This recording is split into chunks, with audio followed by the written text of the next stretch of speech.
Rewarding performance, sponsored by Capital One Venture Card. What is in your wallet? Here we go, guys. Soon to be 43-year-old Tom Brady set to lead the Bucs offense in Tampa. The question is, what will that offense look like? Will it be a Brady-led offense or a Bruce Arians-led offense? Bucs quarterbacks coach Clyde Christensen basically says yes to both.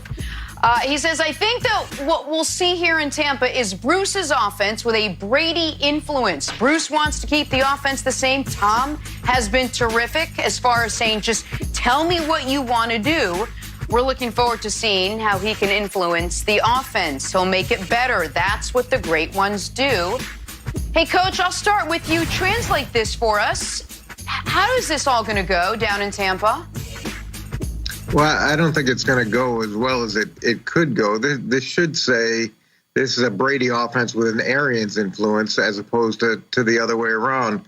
When you take a guy who's done something for 20 years and done it at a very high level and you put him in a new environment, what you want to do is make him as comfortable as possible, as quickly as possible. And that means doing the things that he knows, the things that he understands, the things that he has the answers to, as opposed to forcing him to learn a bunch of new things and slowing down his thought process. It really doesn't make any sense. It happened with Miami when they brought in Dante Culpepper, and you saw the difference with Denver when they brought in Peyton Manning and catered the offense to things he does well. There's so many things Tom has to learn. It's not that he can't learn it. It's not that he's slow. It's just why not allow him to start as fast as he possibly can and be as effective as he possibly can right away. So, Coach, I want to throw some numbers at you that I was trying to figure out on, like, can Tom Brady succeed? The first one is just like the long throws. Jameis did a lot of them, and Tom Brady didn't. These are the throws traveling 20-plus yards. Jameis was at 111. Brady was 1264. So does this, I don't know if this means that Brady's going to be asked to throw twice as many long balls, and he's got another year of wear and tear in his arms if he can even make those throws. Then the other thing I'm really worried about, I've been worried since day one because Tom Brady is close to my heart, is if Tom Brady is going to stay upright. Like they said they were worried about arm strength. I'm less worried about his arm than I am his knees and hips and his shoulders and his back. I just want the guy to be upright. So look at these stats. Jameis took 47 sacks. Tom only took 27. Then Jameis is like, I'm out of here. Just scrambles for positive yards was 31. And Tom Brady's like, I'm not doing that. I've only run 3 times. And then interceptions 30. And I know the media likes to portray like Jameis just throwing the ball all over the place. But maybe some of those weren't his fault. We look at it like whereas 14 Jameis interceptions were when he was pressured. So basically these stats are very different from Tom Brady's stats. And is this, I don't know what I'm trying to ask you, is Jameis all at fault for his terrible statistics, or does Arians take some of the blame for that? Yeah, statistics have to be shared between the coaches and the players. That everybody is responsible for. You know, some can be more responsible than others. But the genius and the success of Tom Brady in that system is you throw to the open player. And it doesn't matter whether he's a star. It doesn't matter how much he makes.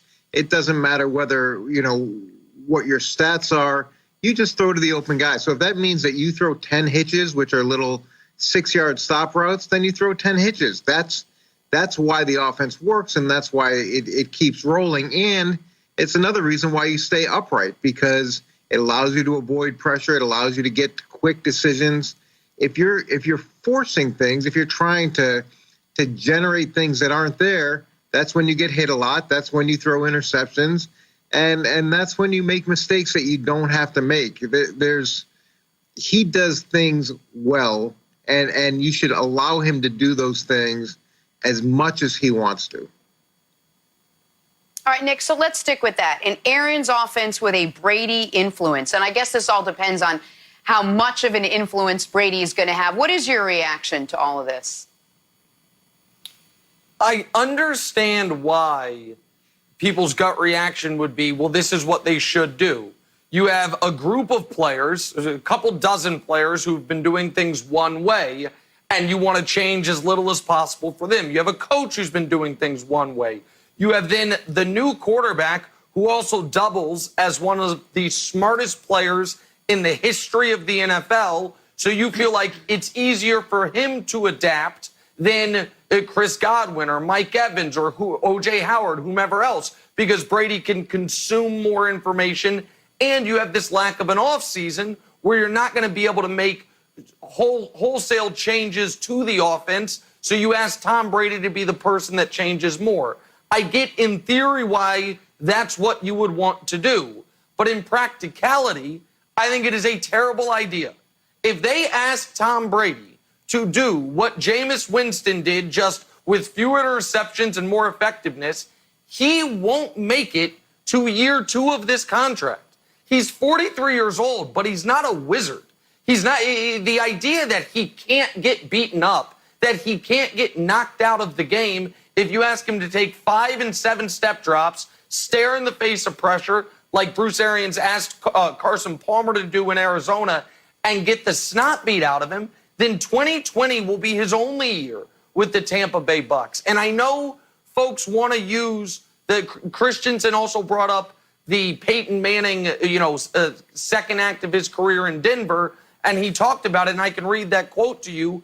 I think it's foolhardy for a few reasons. But when he talks about Peyton Manning, he says, you think back to what Peyton had in Denver, goes out, sets the NFL record for touchdown passes, reaches 2 Super Bowls, wins 1. I think that's very attractive to Tom. Peyton had fun at his second stop. He was able to turn that place around. I think Tom's excited about what he can do with Godwin and Evans. Here's the problem in that analogy. Peyton Manning, when he got to Denver, not only was he not 43 years old, when Peyton Manning got to Denver, he was Aaron Rodgers' age right now. Think about if Aaron Rodgers just got to Tampa, you'd say, oh, yeah, do exactly what at 36 years old we asked Jameis Winston to just be better. Tom is 7 years older than Peyton was when Peyton got to Denver. So just saying that he's going to have duplicable success or similar success, I think that's unrealistic. And I agree with Wildes wholeheartedly that the biggest concern for Tom is going to be the ability to not get beat up. And when Coach talks about those quick hitters, those quick hitches, you do look at this Bucs offense that has all these weapons. What they don't have is an Edelman. I know they brought in Gronk, but Gronk was out of football last year. And the year before that, when he played, he was 54th in the NFL in yards and 95th in touchdowns. Was not a great force multiplier for that Patriot team until the playoff run. So this is why I have them going 8-8, Jenna. This is why I don't buy into the Bucs Super Bowl hype. I don't know if the fit is there if you're asking Tom to run a Bruce Arians offense at age 43.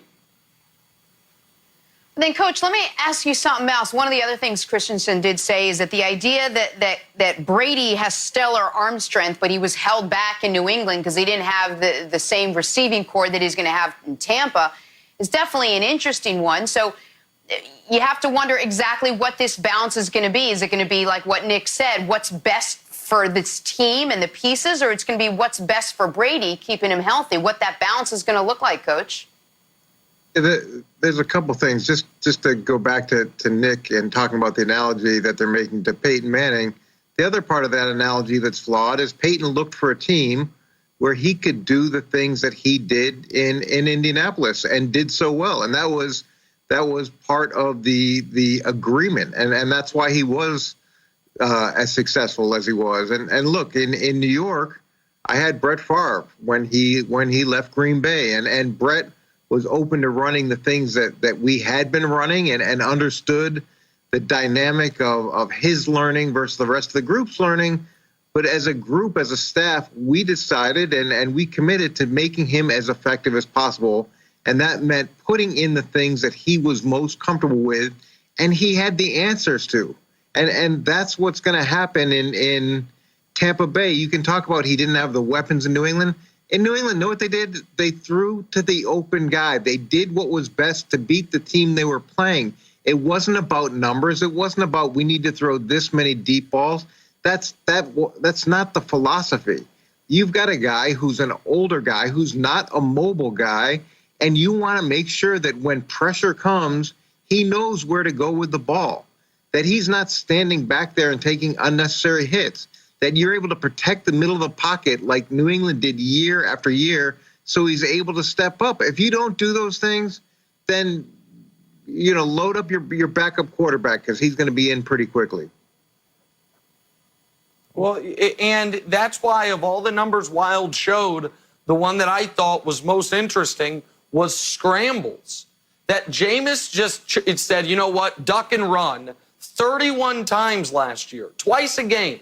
Brady did it 3 times all season. I remember one of them vividly. One of them came on a key play in the 4th quarter against the Kansas City Chiefs, and then he did a very emphatic first down, and it was all great, and then they threw an incompletion to lose the game at the end. But you can count on less than one hand how many times Tom ran last year. That is a factor when you're talking about what the Bucs are going to be able to do, and I think they need that slot receiver that they currently don't have. Last year it was Rashad Perriman, and he's gone now. So, that is one little hole on the offense, and I just think asking Tom Brady to be a 7-step drop, to, take hits to the, in the middle of his chest and hang in the pocket at 43 years old is unfair to him, and I don't know if it's a tenable long-term situation.